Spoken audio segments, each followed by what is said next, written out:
Bonsoir à tous, merci de votre attention. Voici les titres de l'actualité de ce lundi. La Corée du Nord défie le monde. Le régime communiste a fait exploser sa première bombe atomique tôt ce matin. La condamnation est unanime. Le Japon et les capitales occidentales réclament des représailles. En France, une décision surprise contre Bernard Tapie. La Cour de cassation annule l'indemnisation de 145 millions d'euros accordée à l'homme d'affaires. Le dossier est renvoyé devant la Cour d'appel.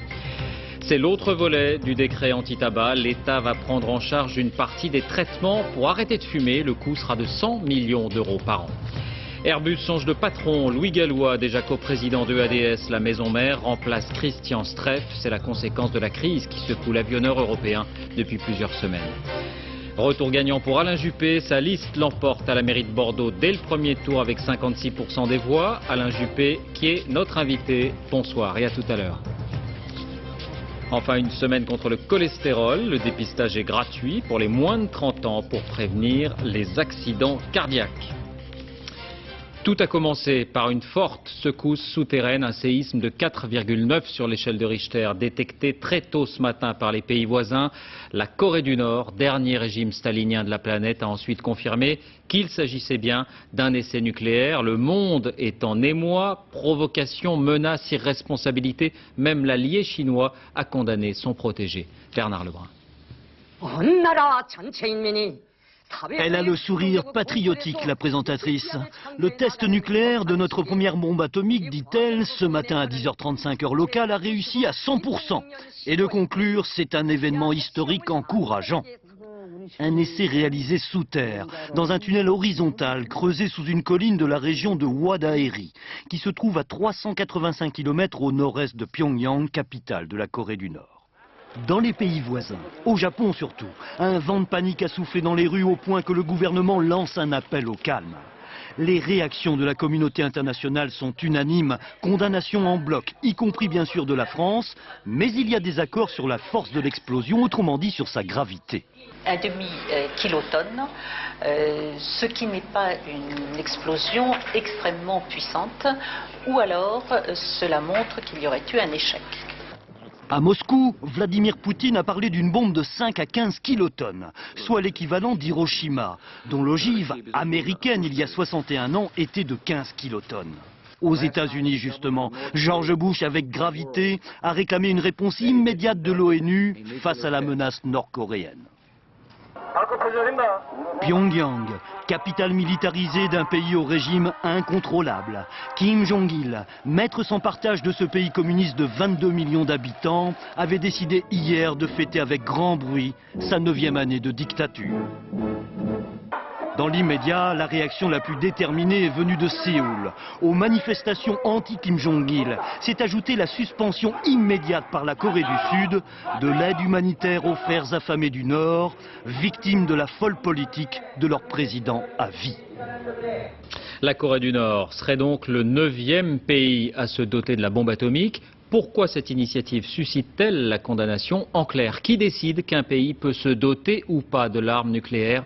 Explication Thierry Thuillier, Vincent Bouffartig. C'est le jour où le monde bascule dans l'ère nucléaire.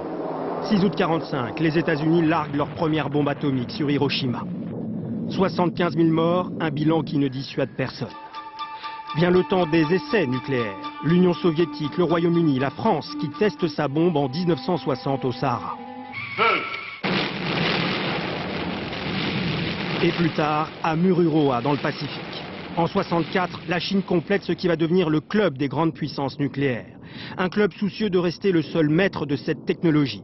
Les 5 mettent au point un traité dit de non-prolifération. Il tient en quelques principes. Interdiction d'abord aux pays nucléaires de transférer leur technologie et pour les États non nucléaires d'accéder à la bombe.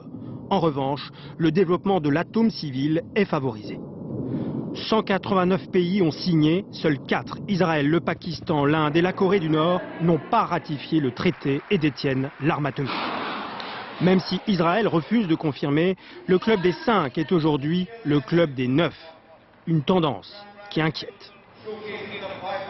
La non-prolifération, ça fonctionne aujourd'hui, mais attention, d'ici 1 an, 2 ans, 3 ans, il pourrait en aller tout autrement. En réalité, ce sont les grandes puissances qui rendent possible la prolifération au gré de leurs intérêts. Les États-Unis ont fermé les yeux sur le Pakistan, un allié pourtant sous la pression islamiste. La Corée du Nord, elle, a bénéficié de la protection de son parrain chinois et la Russie freine sur le dossier iranien. L'Iran, qui pourrait bien s'inspirer de l'exemple nord-coréen, est resté sourd aux menaces de sanctions. Quelques points de repère pour bien comprendre la crainte que suscite cette information, notamment en Asie. Il faut savoir que la Corée du Nord est un pays grand comme un quart de la France, peuplé de 22 à 23 millions d'habitants, à proximité immédiate de la Corée du Sud, bien sûr, dont la capitale Séoul n'est qu'à 50 km de la frontière. Le Japon, lui, est à 500 km, donc largement à portée des missiles nord-coréens en cas de conflit. Il faut savoir aussi, on en parlait récemment, qu'il s'agit d'un régime communiste dirigé d'une main de fer qui a plongé la population dans la famine, la terreur et le sous-développement. Bonsoir Pascal Golomer, vous êtes notre correspondant à Pékin. C'est toute l'Asie qui est ébranlée ce soir.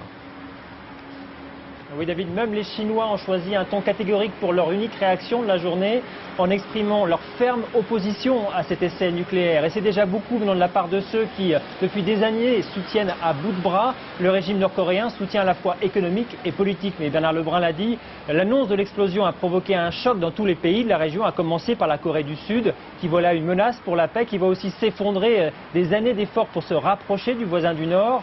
Le Japon, lui, a parlé d'un acte impardonnable et estime qu'il y a un vrai risque pour la suite, pour son intégrité. Et elle souhaite renforcer, le Japon, souhaite renforcer ses liens militaires avec les Américains, renforcer sa coopération. C'est dire s'il y a une vraie inquiétude de ce point de vue-là. La Corée du Sud et le Japon appellent à des sanctions, on l'a dit. Sanctions, c'est un mot qu'on n'a pas entendu d'ailleurs ici en Chine et c'est important parce que la Chine ne veut peut-être pas affaiblir plus qu'il ne faut le régime nord-coréen. Il ne veut pas forcément qu'il chute, ce régime, parce que ce serait source d'instabilité à ses frontières et l'on sait que l'instabilité politique, c'est ce que redoutent par-dessus tout les Chinois. Merci Pascal. Et puis sachez que c'est dans ce contexte que l'ONU a officiellement désigné le successeur de Kofi Annan à sa tête. Il s'agit bien d'un Sud-Coréen, Ban Ki-moon, 62 ans, ministre des Affaires étrangères de son pays. Et ses premiers mots ont été, bien sûr, pour déplorer cet essai nucléaire. Cela aurait dû être un moment de joie, mais au lieu de cela, j'ai le cœur vraiment lourd, a-t-il déclaré. En France, la Cour de cassation a donc créé la surprise aujourd'hui dans le dossier opposant Bernard Tapie au consortium de réalisation du Crédit Lyonnais à propos d'Adidas. Elle est revenue sur l'indemnité de 145 millions d'euros accordée à l'homme d'affaires par la Cour d'appel. La Cour de cassation estime que la faute de la banque n'est pas caractérisée. Dominique Verdaillan, Bruno Giraudot. Dans les tribunaux, longtemps Bernard Tapie fut assis sur le banc des prévenus. OMVA, Fossea, Testu. Aujourd'hui, l'homme espérait obtenir le statut de victime. Bernard Tapie espérait aussi toucher un chèque de 145 millions d'euros. Espoir déçu. La Cour de cassation efface tout d'un trait de plume. Bernard Tapie n'a pas gagné, le Crédit Lyonnais n'a pas fauté, mais la Cour d'appel s'est trompée. Les magistrats n'ont pas respecté le droit. Résultat, on remet les compteurs à zéro. L'ex-banque publique crie victoire. C'est une victoire du droit parce que les erreurs que contenait l'arrêt de la Cour de Paris étaient importantes et pouvaient même être inquiétantes pour la profession bancaire. Un revers pour l'ex-homme d'affaires qui escomptait aussi éponger ses dettes. Il y a toujours le passif, bien sûr, oui. Qui s'élève à 205 millions d'euros et qui est composé à 90-95% par des créances de l'État. Recevant chez lui ses avocats, Bernard Tapie s'est déclaré surpris mais combatif. Ça lui a donné un coup, mais il faut connaître aussi Bernard Tapie. C'est-à-dire quand il reçoit des coups, généralement, ça le stimule plus que ça ne l'abat. Pour Bernard Tapie, la fin du marathon judiciaire n'est pas pour demain. En renvoyant le dossier devant une autre cour d'appel, la justice prolonge la procédure d'au moins 1 an et demi. En outre, Bernard Tapie reste depuis 10 ans sous le coup d'une mise en examen pour détournement d'actifs et banqueroute. La justice encore en bref, les rescapés, les familles de victimes de la catastrophe aérienne du Mont-Saint-Odile ont été déboutés. Ils réclamaient la condamnation de l'État pour durée excessive de la procédure après 14 années d'instruction. Le tribunal a estimé que la multiplication des expertises justifiait en quelque sorte la durée de cette enquête. Les réactions après la décision du gouvernement d'interdire totalement le tabac dans les lieux publics l'an prochain. L'Union européenne a félicité la France pour cette mesure. À noter que le Parti socialiste parle également d'une bonne décision. L'autre volet de ce plan anti-tabac concerne, vous le savez, la prise en charge des fumeurs. L'État va payer une partie des traitements pour ceux qui veulent arrêter la cigarette. 100 millions d'euros par an sont prévus à cet effet. Le point sur ces traitements avec Nicolas Châteauneuf et Guillaume Fautra. Vous fumez toujours la même quantité de cigarettes? À 45 ans, Philippe Boivin veut arrêter de fumer. Son rythme, un paquet et demi par jour depuis 30 ans. Par 2 fois, il a tenté de stopper tout seul, mais en vain. Plus on a une ancienne. C'est pas très bon pour la santé, hein, ça c'est pas nouveau. En plus, bon, bientôt on pourra plus fumer nulle part. Avec accompagnement, si vous voulez, avec traitement pharmacologique, on multiplie déjà par 2 le nombre de chances d'arrêt, éventuellement par 3, voire par 4, avec les nouvelles thérapeutiques qui apparaîtront dans les années qui viennent. Allez-y. Pour les fumeurs les plus dépendants, l'accompagnement par un médecin augmente considérablement les chances de réussite. Mais les méthodes pour arrêter sont nombreuses. Dans les pharmacies, les substituts de nicotine à mâcher, en patch ou à inhaler sont en vente libre. Le Zyban, lui, est prescrit sur ordonnance. À terme, le gouvernement prévoit de rembourser un tiers de ces traitements sous contrôle médical, car tout cela a un coût. Le patch vous suffit, ça vous coûte environ 150-200 euros. Vous rajoutez d'autres substituts nicotiniques, plus peut-être certaines aides, soit médicamenteuses, soit autres. Ça peut aller jusqu'à, on va dire, 300-350 euros par trimestre. Il existe également d'autres méthodes dont l'efficacité n'est cette fois pas scientifiquement vérifiée. Celles-ci ne seront pas remboursées. Il y a par exemple l'acupuncture, la mésothérapie, l'hypnose, l'homéopathie, qui sont en fait des techniques très difficiles d'évaluation et dont on n'est pas sûr qu'elles soient efficaces ou pas efficaces. En tout cas, certainement si elles permettent d'aider certains fumeurs, ce sont les plus motivés et les moins dépendants. La France compte aujourd'hui 13 millions de fumeurs. Il serait près de 3 millions à vouloir que leur cigarette soit enfin la dernière. Et ce décret, en tout cas, est le dernier acte d'une évolution qui aura profondément modifié le visage de la France. Il y a 30 ans, la cigarette était partout, à l'hôpital, à la télévision, dans les films, mais même au Conseil des ministres. Aujourd'hui, elle a quasiment disparu. Elle était valorisée, elle est devenue presque ringarde. La France sans tabac, c'est le dossier de cette édition. Il est signé Nicolas Lemarinier et Jean-Jacques Le Garec. Elle est belle, longiligne et elle fume. Une cigarette sur un podium, l'image est d'aujourd'hui, est politiquement incorrecte. Cela montre le chemin parcouru depuis 35 ans. À l'époque, quand les hommes politiques fument en public, cela ne choque personne. Au contraire, la cigarette c'est la marque des intellectuels. Mais le vent est en train de tourner. La loi Veil du 9 juillet 1976 est la première à s'attaquer au tabac. La ministre de la Santé interdit la cigarette dans certains lieux publics, sans grands moyens mais avec beaucoup de volonté. Le gouvernement a pris conscience des dangers du tabac, la nocivité, des inconvénients et qu'il veut lutter contre toute cette nocivité. Vous-même, Madame la Ministre, vous avez cessé de fumer? Presque complètement. Les premières campagnes d'information apparaissent sur le petit écran. Tu sais, il mange ce que je mange, il boit ce que je bois. Et quand tu fumes, il fume aussi? Une étape importante est franchie 15 ans plus tard. La loi Evin du 10 janvier 1991 renforce les dispositions de la loi Veil. Le texte interdit la publicité et le sponsoring. Il prévoit des espaces fumeurs et non fumeurs dans les bars et restaurants. Cette loi, elle était la première en Europe. Et nous étions à la pointe de la lutte contre le tabagisme. Il faut quand même se souvenir que le tabagisme, c'est 60 000 décès chaque année. Le prix du tabac ne va plus cesser d'augmenter. 1,81 € en 92 pour un paquet de blondes, 5 € en 2006. Un article est rejeté, l'interdiction de vente aux mineurs. Ce sera chose faite 12 ans plus tard, avec la loi du 24 juillet 2003. Le texte interdit la vente aux moins de 16 ans.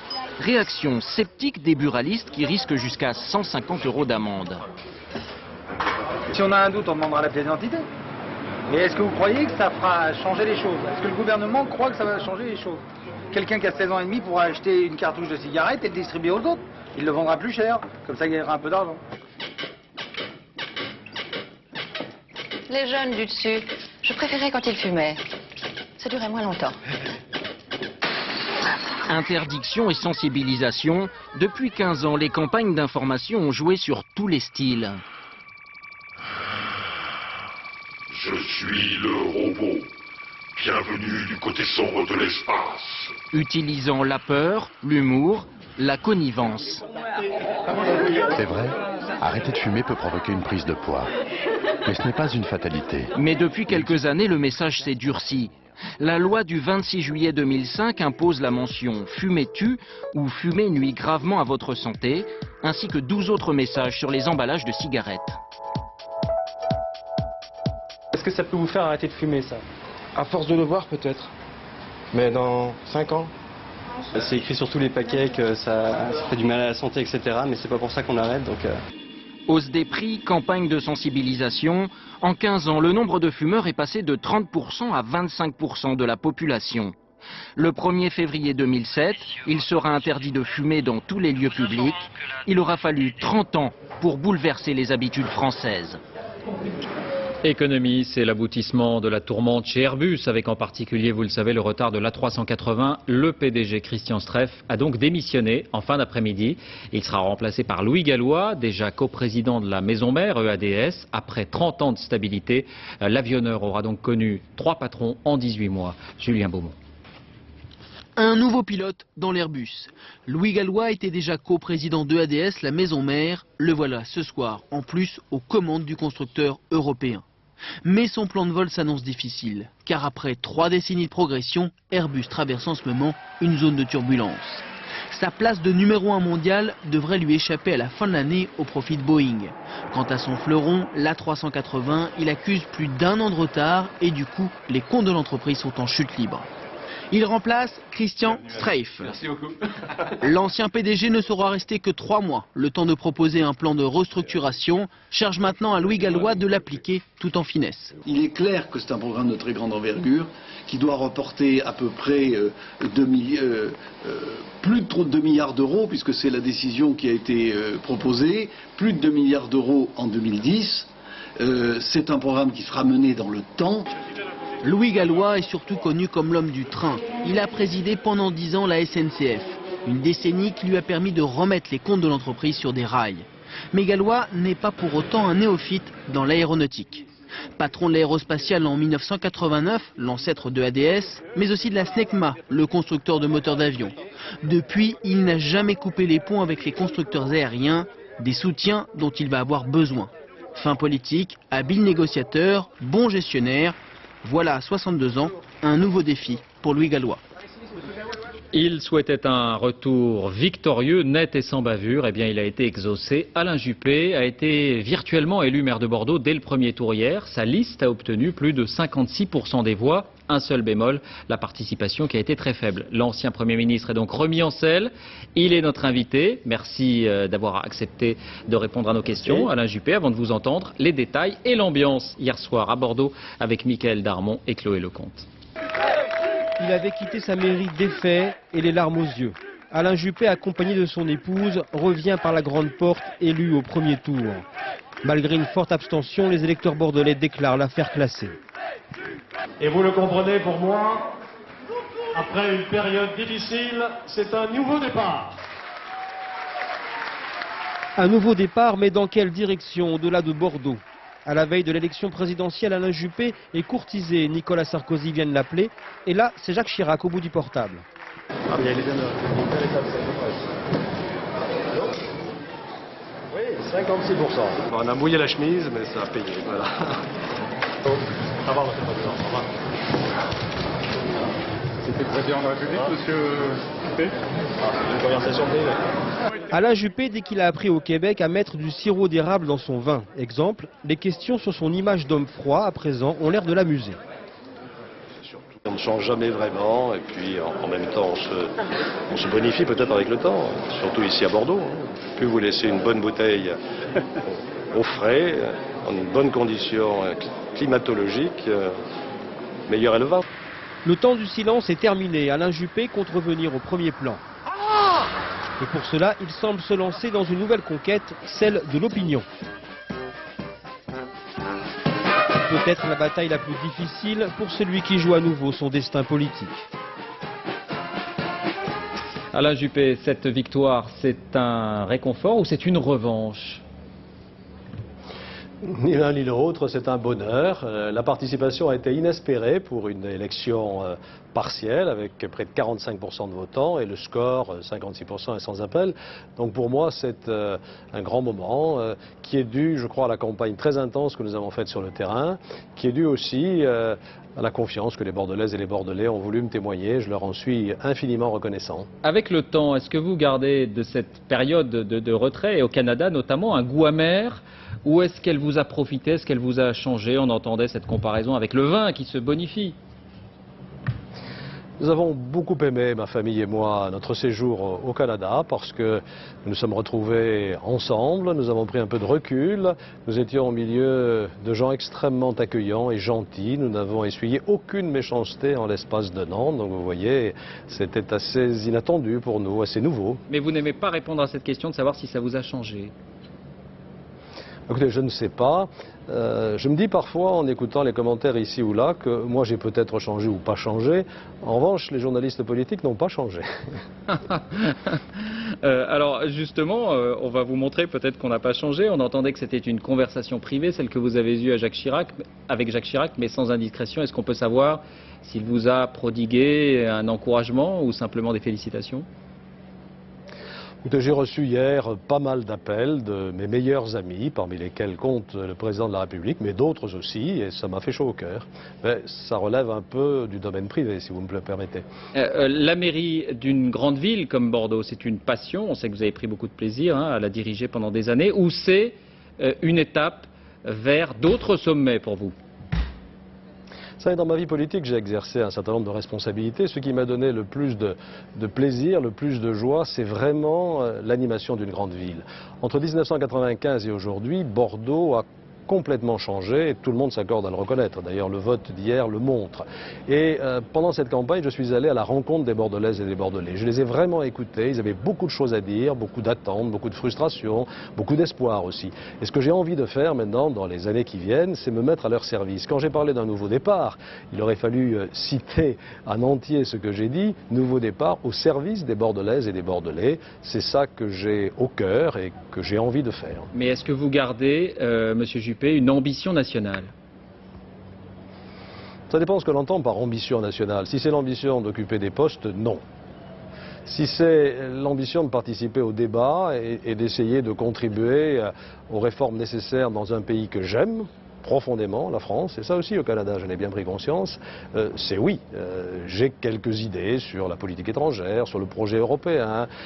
J'ai bien pris conscience au Canada de l'urgence environnementale. Il est absolument essentiel que du haut en bas, nous nous mobilisions pour sauver la planète. Voilà des tas de choses sur lesquelles j'ai envie effectivement de m'exprimer et d'apporter ma petite touche, ma petite pierre à l'édifice commun. Et vous prendrez part à la campagne de 2007, vous soutiendrez un candidat, celui de votre camp? J'exprimerai mes idées et puis le moment venu, quand les choses seront en place, je soutiendrai naturellement le candidat qui me paraîtra le mieux incarné, ce qui me paraît bon pour mon pays. Merci d'avoir accepté notre invitation à la Juppé. Merci à vous. Merci. Autres élections en Belgique, on s'attendait à une percée de l'extrême droite. Finalement, le parti Vlaams Belang consolide ses positions dans le pays, mais perd son pari de s'emparer de la mairie d'Anvers. Le parti socialiste flamand du maire sortant arrive en tête avec 35% des suffrages en très forte progression depuis 6 ans. En Russie, les suites de l'assassinat de la journaliste Anna Politkovskaya, Vladimir Poutine, qui n'avait pas réagi officiellement, a évoqué une mort tragique et promis une enquête objective dans un communiqué publié par le Kremlin. À noter que 100 à 200 personnes se sont rassemblées ce soir devant l'ambassade de Russie à Paris à l'appel de Reporters sans frontières pour demander une enquête internationale sur la mort de la journaliste. Et puis toujours à l'étranger, on s'arrête ce soir sur la situation dans la bande de Gaza. Minuscule territoire, grand comme 3 fois Paris, privé de l'essentiel de l'aide humanitaire depuis l'élection du Hamas, totalement bouclé depuis l'enlèvement de 2 soldats israéliens et livré maintenant à un conflit armé entre les 2 principaux partis, le Hamas et le Fatah. La situation alimentaire et sanitaire y est l'une des pires du monde. Envoyés spéciaux Laurent Boussier, Talal Abouramé. C'était comme un champ de bataille. On était plusieurs dizaines de policiers à manifester ici, devant la Banque de Palestine, pour réclamer le paiement de nos salaires. Dès que les miliciens du Hamas sont arrivés, ça a dégénéré. Tamen Shida, capitaine de la police palestinienne, a encore en tête les affrontements des jours derniers. 12 morts, des dizaines de blessés, des destructions, le bilan le plus lourd depuis l'arrivée du Hamas au pouvoir. Un climat de guerre civile dû à la situation économique catastrophique qui règne dans la bande de Gaza. Comme les autres fonctionnaires de l'autorité palestinienne, Tamen n'a pas été payé depuis 7 mois. Une situation intenable. Chez lui, avec un sourire qui cache mal un certain malaise, sa femme nous montre ses mains. Plus aucune bague, elle a déjà vendu tous ses bijoux. C'est très difficile, mais heureusement il y a la famille, mes parents, nos frères, nos sœurs, tout le monde s'entraide. Ce mois-ci, pour la première fois, de l'aide alimentaire a été distribuée aux fonctionnaires privés de salaire. Eux qui jusqu'à présent étaient des privilégiés de la société palestinienne ne peuvent plus vivre sans la solidarité internationale. Ça nous aide, c'est vrai, c'est bien, mais ça ne suffit pas.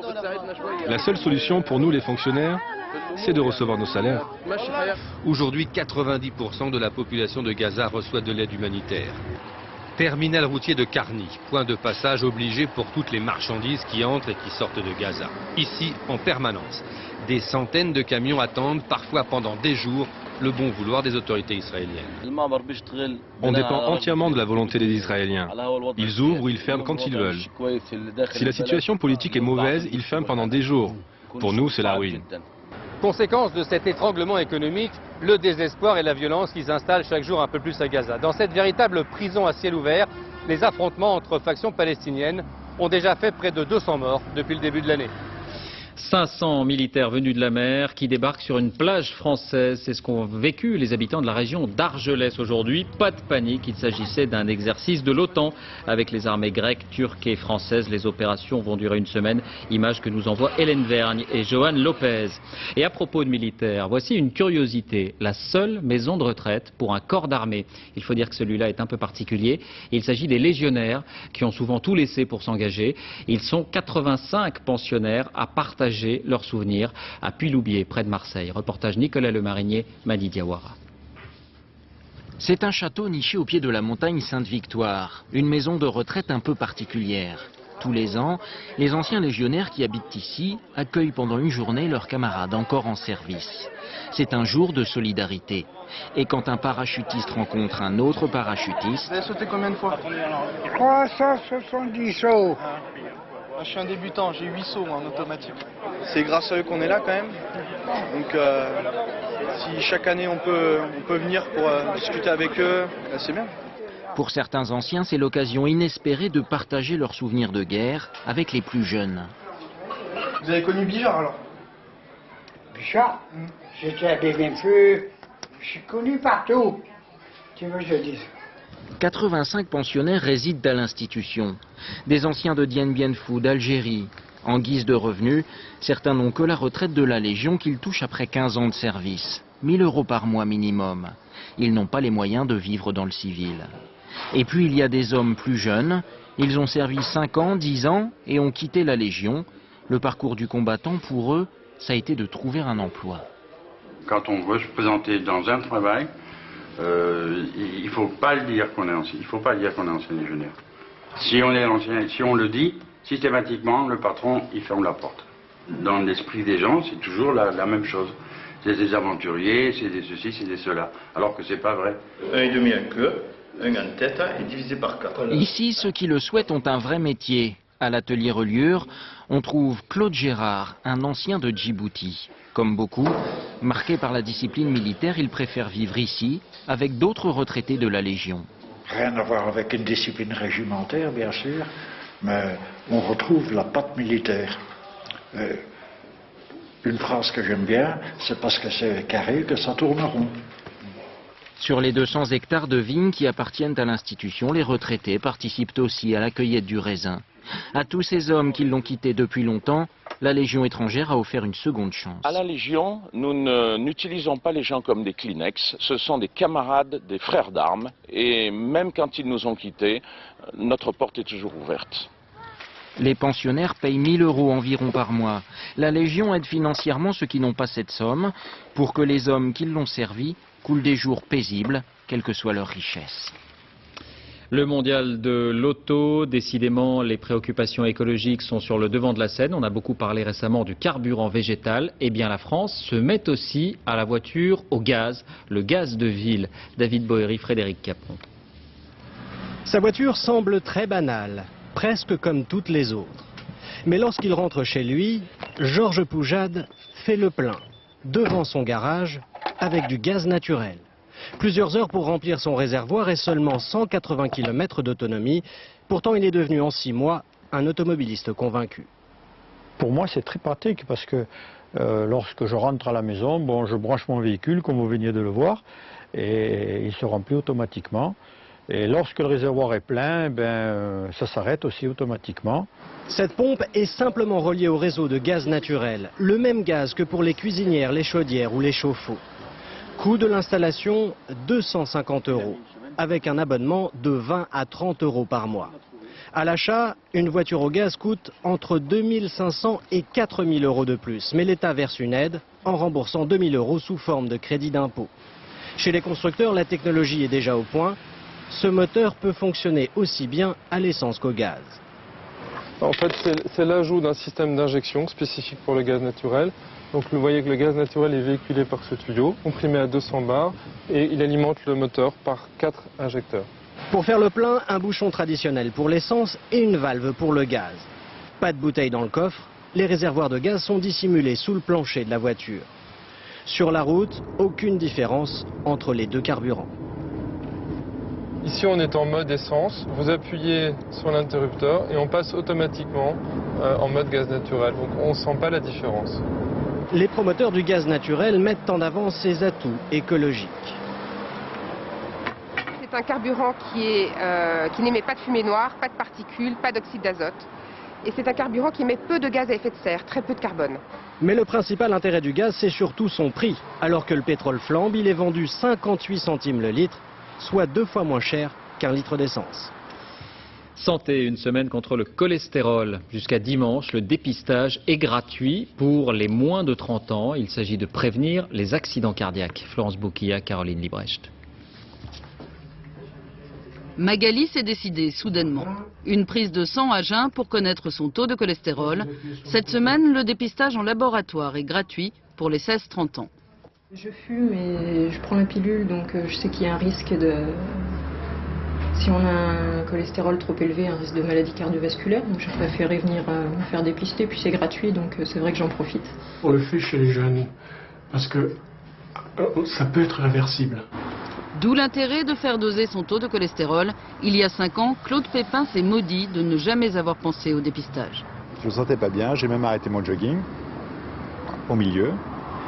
Et j'ai fait une attaque cardiaque violente dans le taxi qui m'emmenait. Les pathologies cardiovasculaires sont souvent sournoises.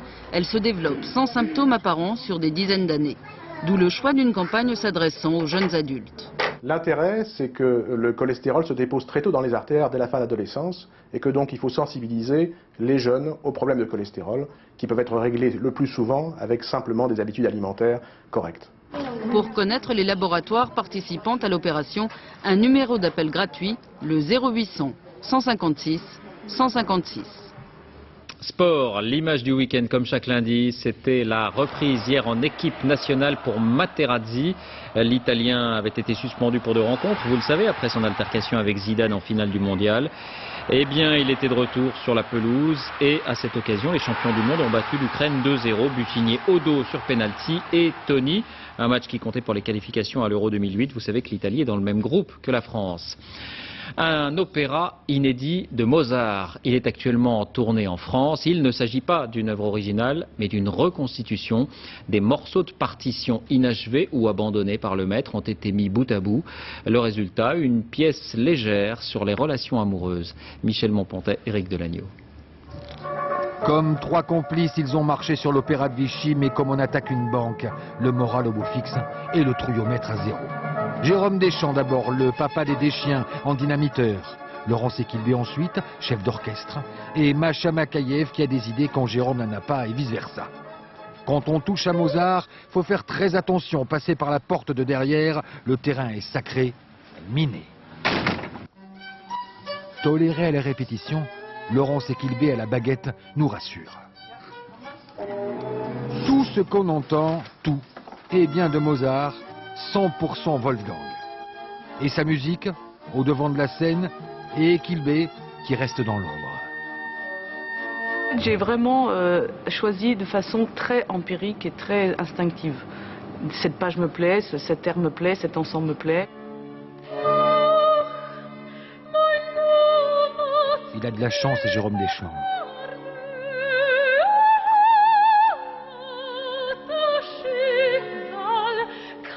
Mais c'est comme ça, il ne peut pas s'empêcher de tout réorganiser à sa manière. Alors quand il a une nouvelle idée... C'est vrai que l'autre solution... Oui, alors ça, c'est en bas. Oui, c'est très joli. C'est compliqué, hein. Et oui, c'est compliqué. Non, mais c'est compliqué parce qu'il faut adapter. C'est vraiment beaucoup plus petit, là. Ouais, il faut qu'on adapte. Mais bon, c'est un jeu aussi. Un jeu tout en mouvement.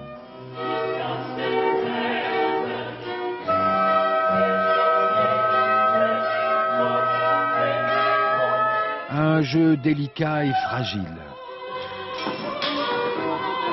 Un jeu où Mozart, mort pourtant il y a 206 ans, sort toujours gagnant avec sa musique, quel que soit l'habit, quel que soit le décor, au plus haut de l'émotion.